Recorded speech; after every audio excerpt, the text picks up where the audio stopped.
বেলা 12টা থেকে তারা এখানে তাদের শান্তিপূর্ণ অবস্থান কর্মসূচি ঘোষণা করেছিলেন। তো আমাদের সঙ্গে তাদের নেতৃস্থানীয় যারা ছিলেন তাদের সবসময় যোগাযোগ ছিল।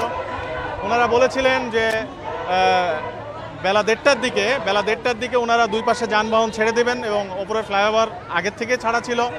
তো এর পরবর্তীতে তারা তাদের কথা রেখেছেন এবং আমরা এই ট্রাফিক পুলিশের সহায়তায় দুই পাশে যানবাহন আমরা চলাচল স্বাভাবিক করেছি এবং এখন তারা তাদের ক্যাম্পাসে আমাদের সঙ্গে কথা হয়েছিল যে 2টার দিকে তারা চলে যাবেন ক্যাম্পাসে, তারা এখন কিন্তু ক্যাম্পাসে ফিরে যাচ্ছেন।